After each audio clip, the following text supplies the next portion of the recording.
Thank you everyone for coming. I just want to welcome you all and tell you all that I really appreciate your time and your interest in tonight's event. My name is Lauren Jerome. I'm one of the co-founders of Redefining Women in Tech, and I'm one of the organizers of tonight's event. Redefining Women in Tech was started a little over 2 years ago here in Eugene as a way for us to experiment with different kinds of events and programming that we thought would help make our tech ecosystem here more diverse and thriving. And so over the last 2.5 years, we've put on over a dozen events, maybe close to 24 events here in the Eugene area. We've tried a lot of different things, and last year we piloted an event here in Eugene called Not Your Average Tech Jobs, where we showcased some of the more strategic communications and organizational roles in tech that often get overlooked because they're also present in a lot of other industries. And so as we raised awareness about some of those options for our future tech workforce, we realized we were only really telling part of the picture, you're part of the story, and we wanted to showcase some of the awesome, really high-tech careers that are also part of our ecosystem here that some of our community members are doing, and help just raise awareness that there are options for people, and also bring together some of the people that might be interested in those careers with some of the people that are doing those careers, and also some of the community partners who help get the people into those jobs. So make sure you get a chance to walk around and talk to some people. You'll find that some people are just starting on their tech journey, their tech career journey, and some people that are here have been doing it for a really long time. And there's probably a lot of people here that would be interested in following up with some mentorship and advice along the way. So for tonight's event, we wanted to showcase some of the professionals here in our community who are doing some of these jobs. So we're going to have a short panel discussion. I'll introduce them shortly. Then we'll break out into small group conversations under the 4 signs over there, which will get introduced later. We can have some smaller group discussions that way and give everyone a chance to get to know each other a little bit better. In the meantime, please enjoy the food and complimentary non-alcoholic drinks, and make sure you get a chance to talk to the community partners. So before I introduce the panel tonight, I want to get a chance to thank our sponsors and the organizers of tonight's event. We actually have so many sponsors supporting our programming this year that I had to write them down. So yeah, that's a pretty good problem to have. So I want to start by thanking our community partner, the City of Eugene. The City of Eugene has stepped up in a major way to support the programming that we're doing here this year, and we're really grateful for that relationship. In addition, we have a list of local sponsors who have supported the programming. Access Media, the University of Oregon Information Services Department, NemaMetrix, Oregon Community Credit Union, NemaMetrix, IDX Broker, Partnered Solutions IT, Seat Slicker, Lane Workforce Partnership, the Eugene Chamber of Commerce, and of course the Eugene Women in Tech community. So if we could just take a moment to thank those sponsors.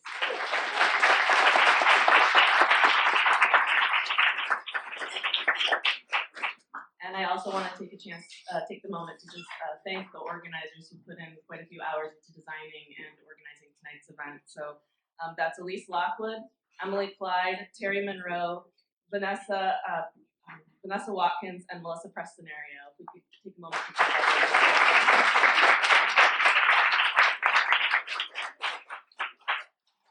All right, so after tonight's event, if you're looking for an opportunity to get more involved with the events that we're putting on this year, just kind of get another foot in the community, we have our monthly open co-working and mentoring event every first Wednesday. It's next Wednesday over at Rain Eugene, 942 Olive Street downtown. It's listed on our website. It's also listed on our Facebook page. If you'd like to get more involved, feel free to show up or just find us online and reach out, and we'll be happy to find a way for you to get more involved. So without further ado, I'd like to introduce tonight's panel. So if the panelists could please come up. Our facilitator tonight will be Shula Jaron. She's hard to know where to start with introducing Shula. She's been really involved in the biotech community here for a long time.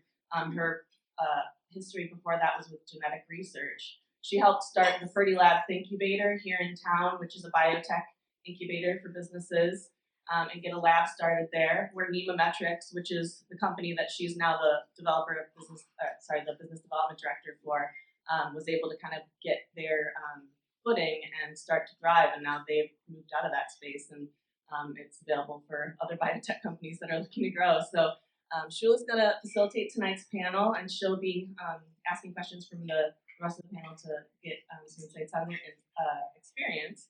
Also, we have Camille Westlake. Camille works with Quantum Spatial and has a rich background with GIS technologies and has developed her career from a solutions architect up to currently the Director of Innovation at Quantum Spatial, and has helped win awards with them and whatnot, so please get a chance to talk to her about that. Diana Smith works with Lane County Government. I just had the opportunity to meet Diana tonight, so I haven't had a chance to hear as much about her experience, but she's a programmer analyst, and based on the recommendations that came from the rest of Lane County Government, she does a lot of work there that's very high value, working with their computer systems and analyzing the information and helping make sure they get their solutions right. So she'll tell you more about what she does. And Jessa Reed from Oregon Community Credit Union. I had the opportunity to meet Jessa last year. She and I get to see her once in a while with my role there, and she does a lot of work to help make sure that our money and our information at the credit union stays secure, tracking vulnerabilities and helping to make sure that threats are mitigated as soon as possible. So I'm going to hand the mic over to Shula, and we'll hear a little bit more from our panelists tonight. So thank you all again for coming. Thanks, Lauren. I'm really excited to talk to this panel tonight. There's, doing my research, and I haven't had a chance really to talk to any of them much except for tonight, but some research that I did tells me that these are some really interesting women doing very interesting careers. So I think I would just like to start, Lauren gave each of you an introduction. I would like to start by asking each of you to tell us more about who you are, what you do, but really, like, what is the job that you do, and maybe in just a couple of minutes, what does a day look like for you? All right. Can you guys hear me? Yes. Okay. All right. So first, let me explain what I do, which is probably the worst part of my job. So I work for a geospatial firm, and we, in a sense, make maps, but not like the maps that you guys interact with Google and the paper maps that maybe some of you older folks actually know how to work with. I make 3D maps. So I work with a technology primarily called LiDAR, and it's kind of like radar, where you send out a wave, and then when it hits it, it bounces back. But instead of using lasers to do that, so we have airplanes with lasers in it. We have cars with lasers in it. We drive around. The laser goes out. Anything it hits, it bounces back. We're able to calculate that point. It bounces back, and what we get is what we call a point cloud, and we're able to see everything to a couple centimeter accuracy. Then from that, we're able to start identifying features like trees, buildings, power lines. And one of the things we do that I think most of you can kind of relate to is we identify trees that can, if they continue growing, they can get too close to a power line and cause a fire. Or they can fall into a power line and cause a fire, kind of like California has been dealing a lot with. So that's kind of one of the things we do. That can also be identifying landslide areas, faults under a thick vegetation, identifying old ruins, stuff like that. So what my life looks like on the day-to-day is I'm a manager of a very intelligent team of people who looks for new ways we can use our technology to help people and earn us money, because that's the bottom line. And so a lot of times, either within our company or outside of our company, people come to us and ask us questions. Can you help us, solve this question? An example of this week is I had somebody ask me, can you identify pole health in a utility pole, like a wood pole? So they're wood, they're just like trees. Thing is, lasers don't penetrate wood. So I had to then think about what sensor can I use that can penetrate wood. So I had to do the research on that. Radar is one of the things I stumbled across. That's used to determine tree health. And a utility pole is just a dead tree. So I can probably identify rot inside of a dead tree with radar. So, this week is the first week of us just looking into that and trying to identify what that is. And so my next steps will be working with my team. I have experts who are sensor experts, so they help me identify what's the best radar system to use. Then I have, a UAV expert, so can we put it on a drone? Because it doesn't work if we have to walk to every single pole. We're trying to do this fast and quick, faster than what they do now. So just trying to find the best way to efficiently answer that question. So yeah, that's kind of it. Great, thank you.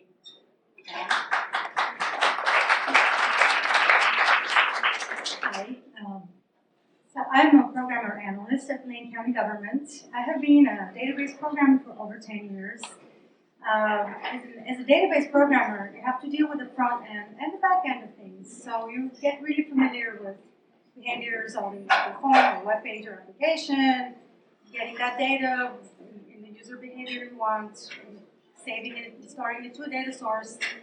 And now as a database programmer, you're being asked, well, I want the data out, and you as the modeler of the database and as the designer of the front end, you're in the best position to provide that data to people and to create reports out of it. So that's basically what I've done for a long time. But in this position in Lake County, my focus is more on the data now. So we have all of these data sources that we're not really using. And so what we're working on is creating a unified data warehouse where you have all these 50, 100 data sources and keying them together so that you can link them and then you can run predictions. That's our end goal. And now that's probably a couple of years out, but we've made really good strides on it. For example, today I programmed an API. We identified a new data source. It's in the cloud, so we needed to bring it into the database. I programmed an API in C#. It's mostly done. We parsed it, loaded it into the server, and now I'm visualizing it in Tableau. So that's my main job. Is I'm also the Tableau server admin. I create the sites, I educate users, and we basically create reports that they're impossible to create out of the systems currently. And even in the past, like 10 years ago, we had cubes. Now cubes are falling kind of out of favor anymore. We have all these softwares and systems, fantastic. For example, Power BI or Tableau, they can parse through any data source and aggregate it for you, so you don't have to clean it and aggregate it and mess with, set theory and wonder if your sum is right or whatever. The software does it for you. So that's the other thing I did today. I created a few sites, published a few reports, connected with users, got back to my API to see I needed to make some things nullable so that it can work for me. So it's a lot of work, but we're really excited.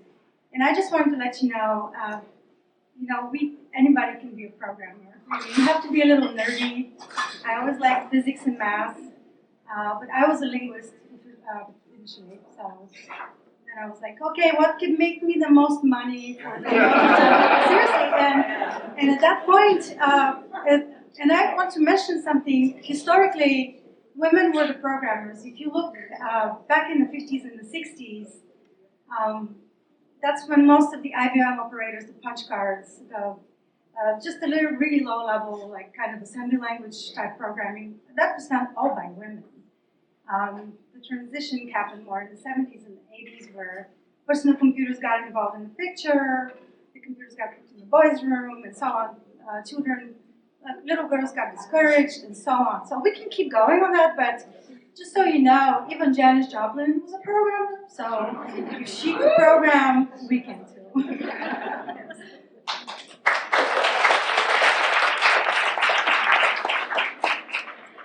I'm Jessa. I'm the Information Security Supervisor at OCCU. Usually my day starts with a cold, wet nose and a headbutt to the face from one of my corgis. But after I get into work, I categorize my job into a few different subjects. First is researching, so I'm going to be looking for trusted websites, security and tech blogs that are going to tell me about emerging technologies that are going to affect my organization's day-to-day business. Also, what exploits and vulnerabilities have just come out in the past 24 hours that I haven't found out about yet, because there's going to be some. And also what kind of cybercrime threats and trends are happening, you know, phishing campaigns that are gonna hit organizations, maybe I can get ahead of it before it actually targets us. And then move that information into more of the monitoring and reporting part of my job. So I take all that information and apply that to different risk assessments that kind of give us an eye on our threat landscape and, you know, what areas we need to start targeting and being aware of. Also looking into all the different security tools that I have. I want to make sure that all the data that I have in my organization, members' data information, is not getting leaked out. And also what's surrounding my network and organization, how those things can affect us through vulnerabilities and vendors and whatnot. And then taking all of that data and making it a story, because anyone can print out a report of logs or reports from these default security tools, but it's making it a measurable, valuable information for my boss and my executives and my board, and even for my membership. Sometimes there's things that's going to affect my members, and I got to get in communication with my marketing team on how to protect them in their day-to-day life, not just in their transactions with us. Probably the most fun, but also the most stressful part is incident handling. So I strategically place some like booby traps, defense mechanisms in my network. If certain events trigger, I'm going to get an escalated call that I need to set an investigation for to try and handle that malicious content that's happening in my environment. And then lastly, a big part is collaboration, because risk and security is always looked at as the bad guys. We're the, no, you can't do that. We're going to make it really complicated for you to do it that way. So you got to get the buy-in from every single business unit and let them understand that security is everybody's responsibility. That teller on the front line clicking that phishing link that could infiltrate our entire network. And opening their eyes to that and getting them all on the same page that we all want an efficient and successful business really gets them on your side. Makes my job a lot easier.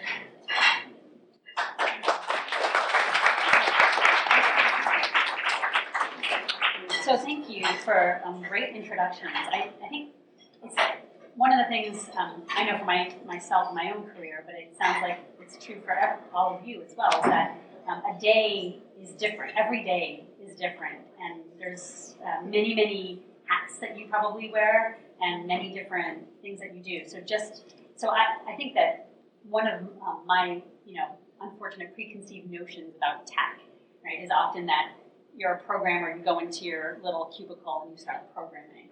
But obviously, it's not really true, right? There's a lot of things that you do that are, some of them are really programming, and some of them are communicating with other people and using your interpersonal skills. So thank you. So Diana, you are a programmer analyst. So is there a difference between a programmer analyst and a programmer? And what is that difference, if there is? I think they pretty much stick analyst at the end of it. Okay. No, it's a lot. It just makes it feel more professional. No, we do need to meet with our users and analyze their requirements and then formulate a plan. So there is a lot of analysis in my job. And I touch every aspect of it, from programming the data connection to cleaning the data or storing it and cleaning it and then visualizing it. So that's, it's a lot. And I also do training and I write for the newsletter. There's a lot that we do.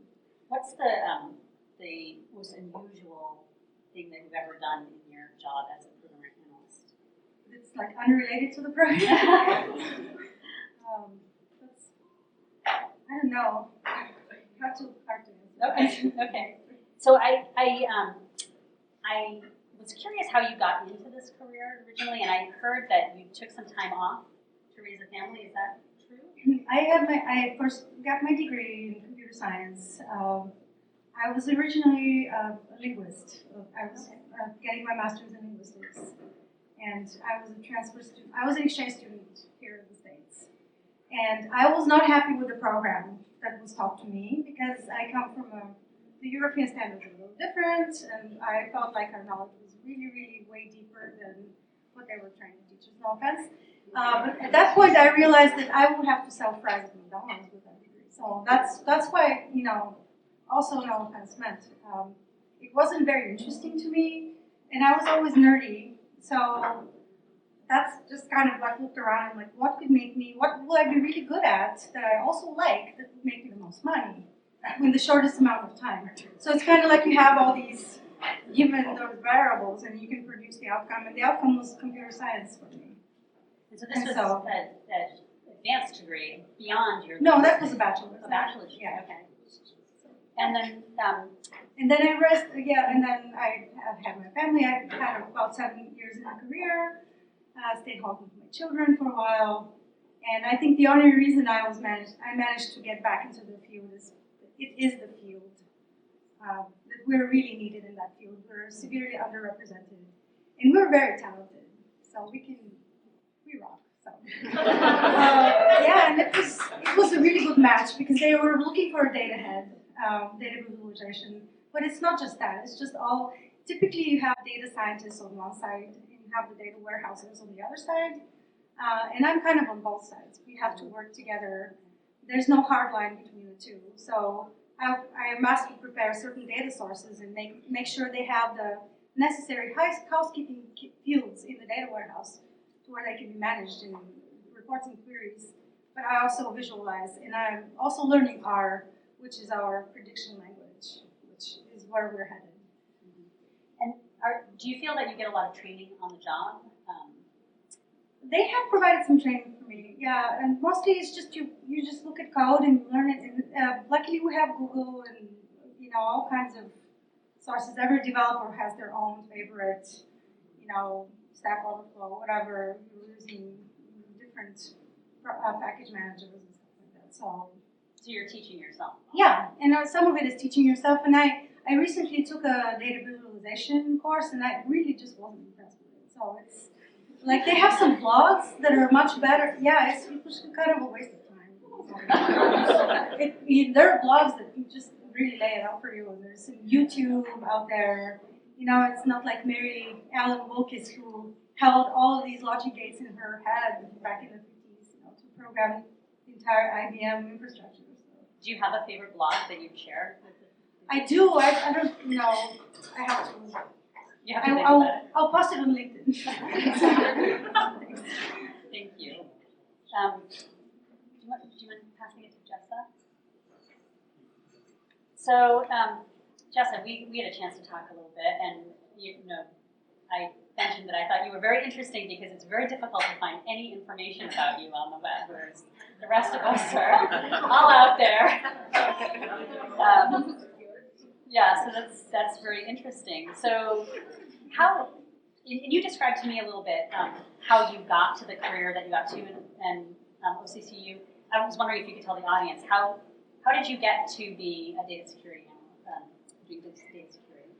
Well, I can't remember a time where I didn't either have a Game Boy in my hand or a computer mouse. So even at age 4 and then at age 8, trying to help my parents fix our computer. So I grew up in a very technology type generation. And then I got really into gaming as well. So that kind of went hand in hand with computers, and it kind of brings you into like this alternate virtual reality that is a creative space for you to play and create whatever you want, good and bad. And so that also brought me to live streaming video games online on a platform called Twitch. I'm sure many of you have heard about that.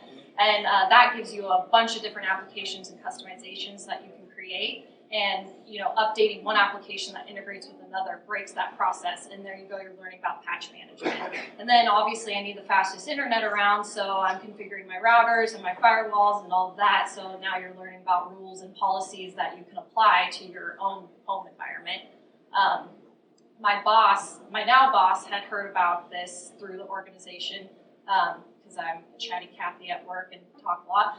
And he said that there was a position opening soon for information security analyst, and he's like, you should take a look at the job description, see if maybe this will fit you. And I was like, there's no way. Like, I've never learned this in a professional space. Like, I'm not going to know anything. And actually, apples to apples, everything I've been self-teaching for the past, 10 years of my life, 15 years of my life, actually applied. I just didn't have it in a business enterprise space. And I ended up applying and getting the job, and he right away sent me to trainings, like week-long cybersecurity trainings with SANS Cybersecurity School, which is getting information like drinking out of a fire hydrant, but you get really respected, highly respected certifications at the end of it. And so I've also been involved in all of our audits and exams in our corporations, so I get to see from our regulators and our insurers what they're looking for and how we do better. So I've basically just continued on through that. And with my personality, I'm very obsessive over things I like, so I totally immerse myself in knowledge, and with technology is just ever changing, you can't even keep up with it, so it just keeps me totally challenged. And did you ever think that you'd be in a technical career when you were growing up? No, I actually wanted to be like a zoologist when I was younger, because I liked animals, but that also doesn't pay very well. Yeah, I just did a lot of hobbies and was going to figure out as I go. And so do you also find that you continue sort of have a continuous development of your skills as you're going along and learning? Do you have a favorite blog you want to share with us? Yeah, Krebs on Security is a great place to learn about emerging threats and trends that are happening and how you can protect your own data and also like data you do with other businesses.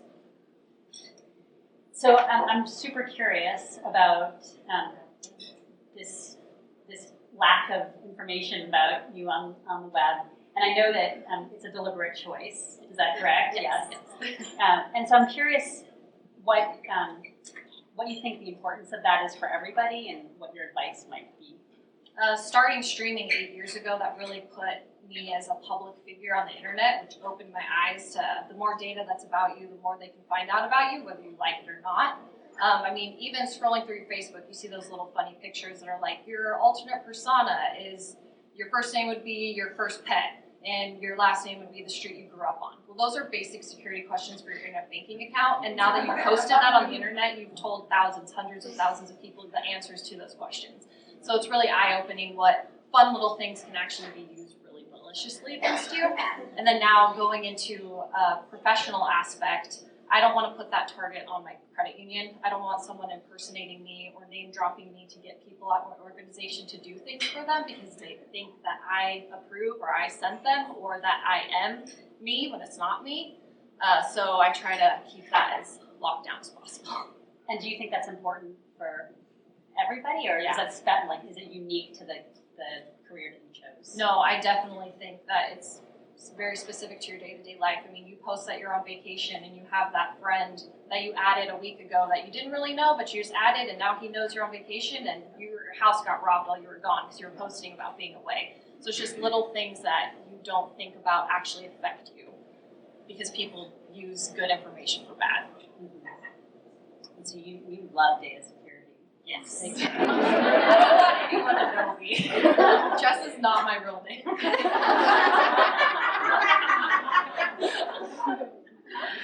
Oh, this makes it even more interesting. Well, really cool. Thank you. Maybe you talk with Camille. So, Camille, you started also with an interest in biology. Yes. And I wanted to be a zookeeper. And you have a degree in Yes. biology, is that right? The master's. So, why did you make the leap from biology to GIS, and how did that happen? So I want to say it was like this really inspiring story, but it was the recession. So I finished up my bachelor's actually in biology in 2007 and was like, oh man, the job market's not looking that great. You know, I'll just go back and get my master's and everything will get better. Well, it didn't.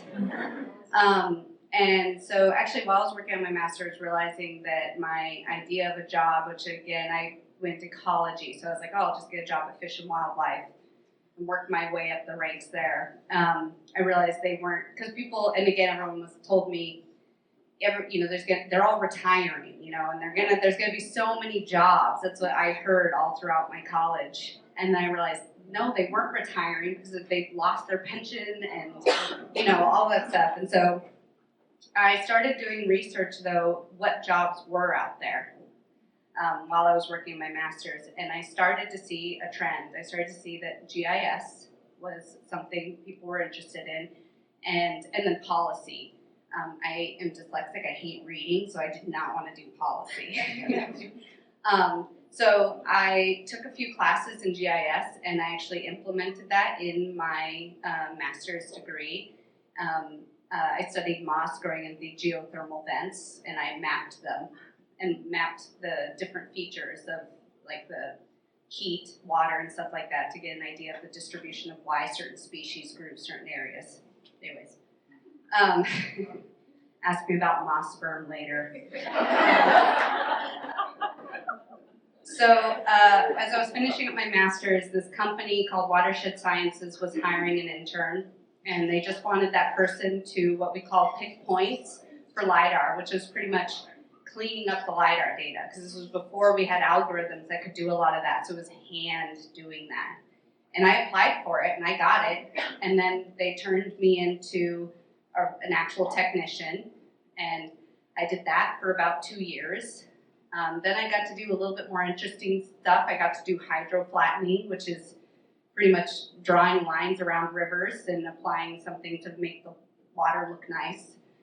And I just kept going and going. And Watershed Sciences became Quantum Spatial.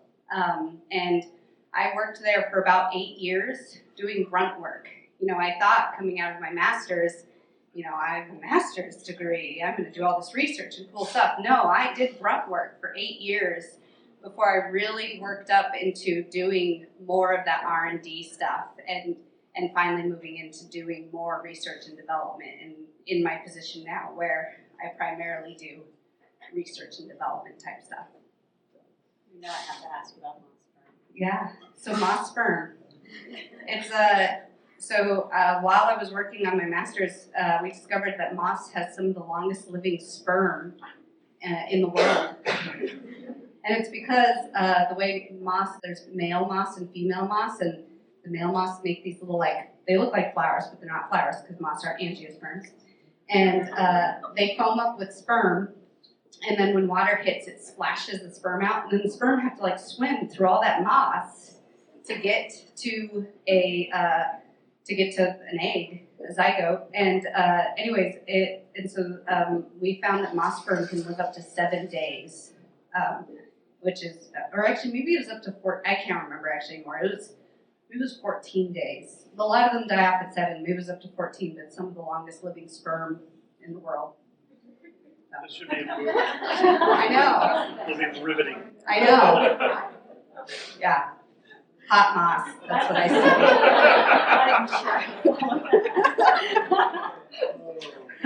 And done. Okay, so I did have this question here about transferable skills between biology and test sort of technical. Yeah, so I've thought about that. I've thought about, and I've met tons of people. This happens all the time where you go to school for one degree and you end up doing something completely different.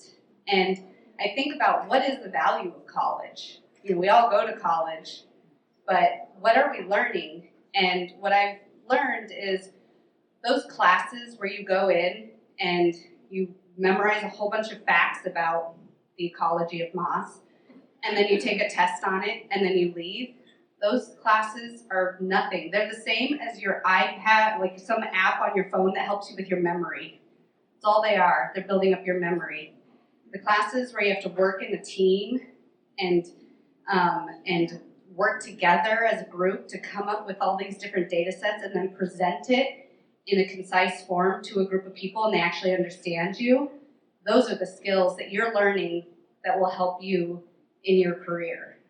It doesn't even matter what the content is. It can be on moss sperm. It can be on building shapes. I don't even know. It doesn't matter. It's actually that I feel like when I interview people, I care way more about those soft skills.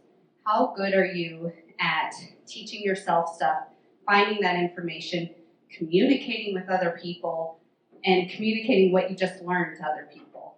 That's what I care about.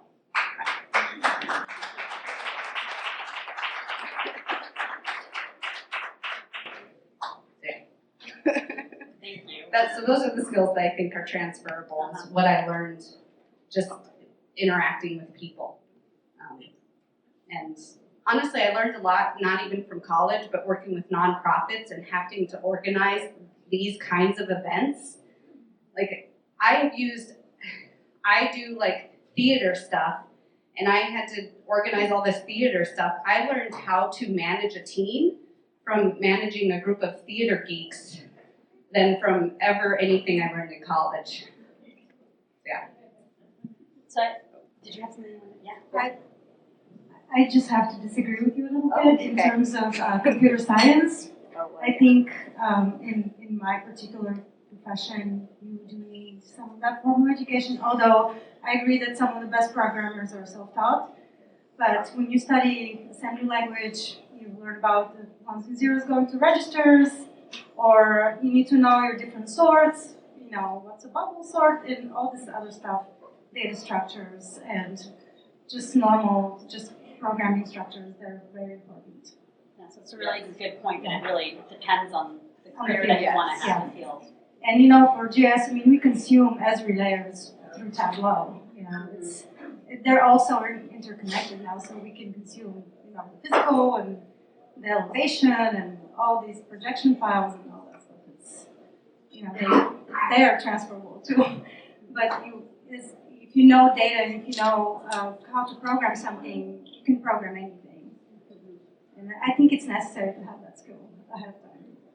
So would you recommend everybody learn to program?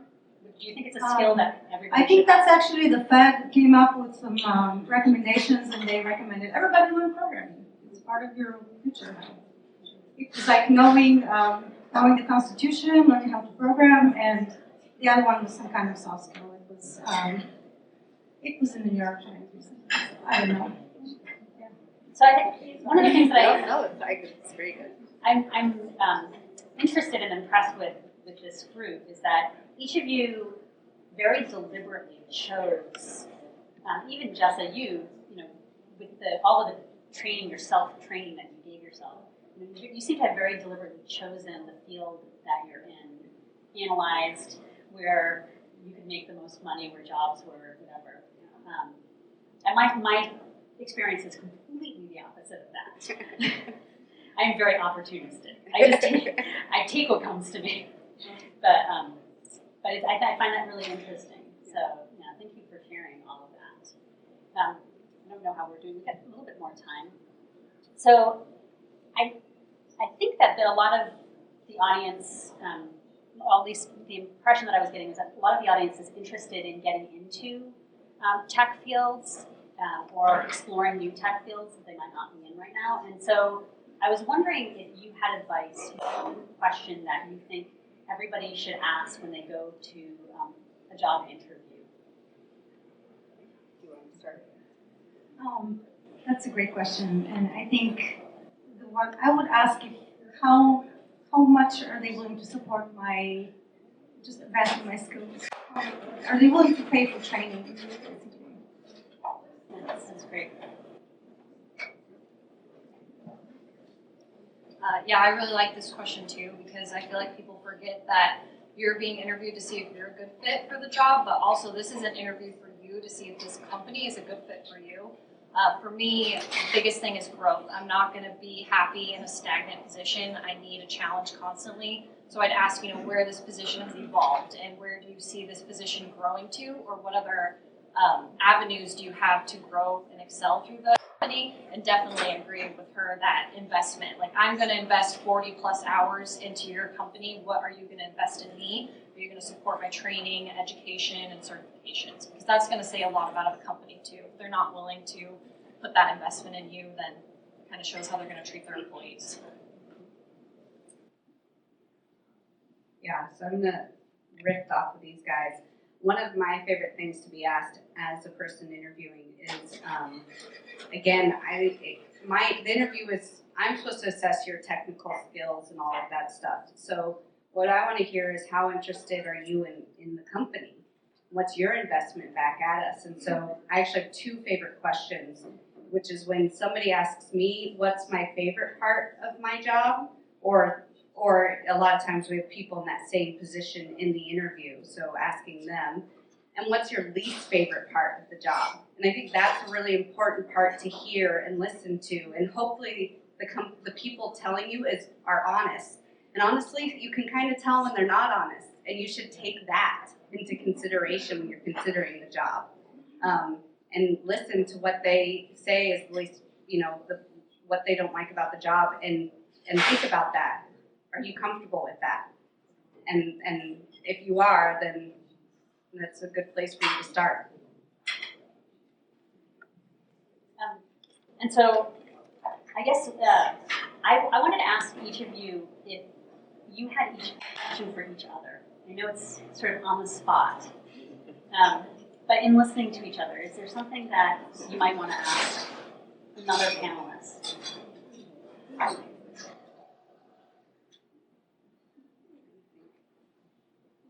And it's okay. It's okay. I put you on the spot with that. If you had your own company, what would it be? I give you startup money, Yeah. and you run it. Okay. Oh, what would I do? What would the company do? Oh man. I know what I want. Oh, actually, well, I would do one of the products that I make at my company. Probably. I mean, actually, I really like putting on events. I actually really like, and I'm not very nervous being in front of a group of people. So I think, okay, this is good. I would really like to put on like a live action role playing company where people can come out and we would put on whole events and people could dress up as elves or whatever, and we would put in a story and people could come out and just not be themselves for a day. And I would have a lot of fun, I think, putting that on. Sorry, I didn't know if I was ready to admit I was a LARPer, but I'm a LARPer. With databases, is security something you think about, or do you think more about the efficiency and just getting the job done? For you, yeah. Absolutely, we think about the security. We have a data governance committee, and I sit in that committee, and it's a lot of work to just figure. Oh, sorry. Sorry, thank you.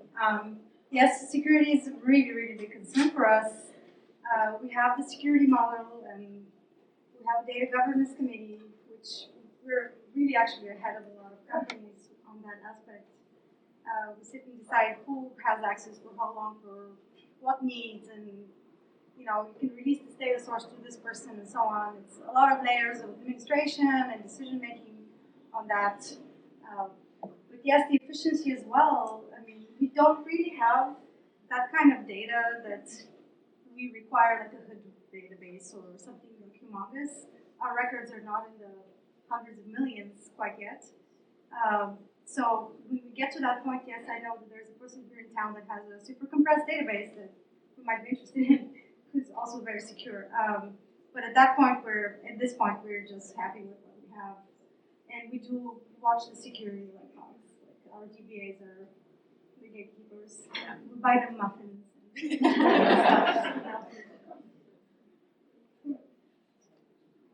I feel like I have to come with a question. Well, I feel like since we're here at Redefining Women in Tech, there's a part of me that wants to ask a question since we're all women. So I guess maybe, as you guys were getting into tech and stuff, what do you think was, I don't know, what helped you broach, getting it? Sometimes I know for me, I'm a lot of times the only woman in a room. So what are some of the things that you guys have used to sort of help stand out and even cope with, that situation, stuff like that? My boss gave me a lot of pep talk going into this position, especially, I go to cybersecurity schools, and I'm like one of 50 women out of maybe 1,000 people, so it's very male dominated. It's a really hard question. I know, I'm sorry. My boss always tells me, like, just don't let people treat you that way, always just stand up for yourself, stand tall, and don't speak over people, just speak loudly and clearly, and if people fight you, just fight back, and basically that's it. Just keep going. For me, I'm from Europe, and we were very encouraged to be in the sciences and in the math field. And I just wanted to briefly mention that in the States, we have a dismal participation of women in the sciences and in the computer science, engineering, and it was something like 17% of all majors were in the science field. And this is half the percentage that was in the early 80s. Compared to India, where the percentage is about 40% of women are in computer science. Yeah, so what's happening? Why is this happening? And so I think we're just looking at a culture change. And, when I think of myself, I'm not a princess. I don't think, nothing is going to be handed to me. I might have to work a little harder to prove myself because I'm female. I don't mind. I've had to leave a job because, the guy made me leave, basically. But that didn't stop me. I got the next job and kept coding. Just keep coding. Can you answer that too? Yeah. Yeah, I think, even starting out, I have these memories of being in a room where, like, the, owner came in and would be like, this is how I think we should do things. And I was never afraid to question that. I was never afraid to be like, but why? And stand up and question those things. And I think that really helped me stand out in the team. And on the flip side of that, I also feel like I have a lot of great advocates, both men and women. I recently went to this meeting. It was all men, but there was one woman in that room, and she was like the equivalent of the CEO of this company. And in my opinion, the men were making really poor decisions. And I was trying to speak up, but I was still nervous. I mean, it's nerve-wracking to be in that situation. And at one point in time, she stood up and she said, I want to hear what Camille has to say. And I was like, oh, and I was like, well, I think maybe we should go about this way. And she was like, yeah, I like that idea. Let's do that. And after that, I felt empowered. And honestly, the meeting wasn't being ran well. And I stepped up and I started running that meeting. I started, and I took charge of that. And I commanded that room of men. And I don't know if I would have been able to do that without her empowering me. And so I think it's really important as women that we pay attention to each other and men. Honestly, I have men at my company that I go to them and I say, this other guy said this to me.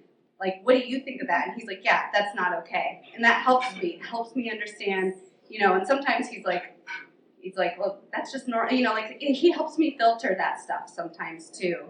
And helps me kind of understand, how to power play all that thing. So men and women, you are both advocates for each other, honestly. So, if you're a woman in power and you see another woman trying to say something, give her that space. You take your power and use it to give them that space.